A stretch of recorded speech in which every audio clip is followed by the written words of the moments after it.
Howdy, my name is Nicole Zagman. I run a family-friendly farm in Byron Center, Michigan. I started my farm in 2021 when I restarted my pygmy goat herd because I wanted to create a farm education program that was unique, that engaged families across the state of Michigan. The program is called the Jump for Joy program.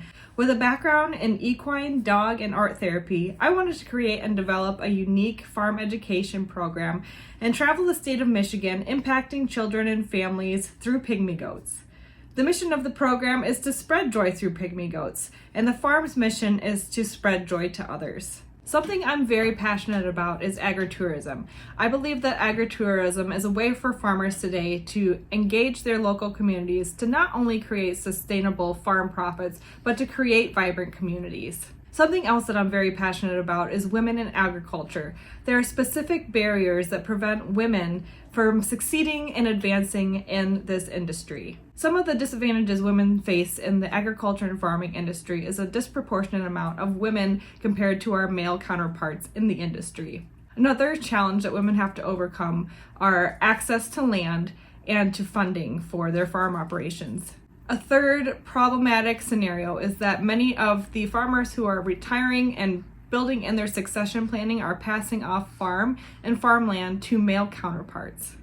As a woman in agriculture, one of my goals is not only to educate the general population about the disproportionate differences between women and men in this industry, but also to empower other women who find themselves in the agriculture industry. One of the things that I would like to see changed in my lifetime is more women involved in agriculture. I'm applying for this grant today to seek funding to further develop my agritourism enterprise, Parkside Farm. Parkside Farm serves hundreds of families a year through our farm education programming, farm tours, and agricultural classes.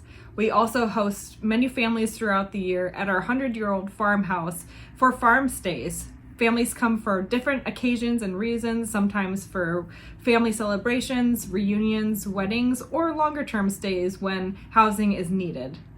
In my expansion plan for Parkside Farm, I will be incorporating other crops besides our primary farm product, which is maple syrup, with our maple tree grove here on the farm.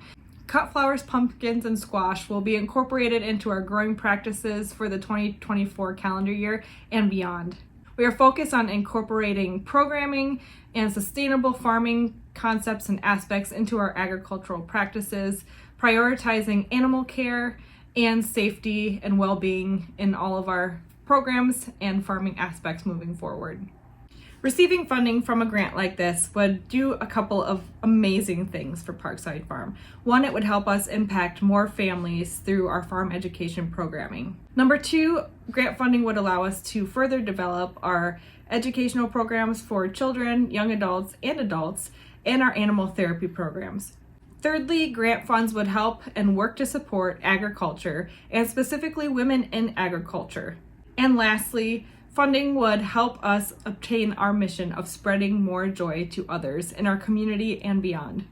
Thank you so much for taking time to learn a little bit more about me, Parkside Farm, and its mission. I can't wait to partner with you to impact more children and families with agriculture.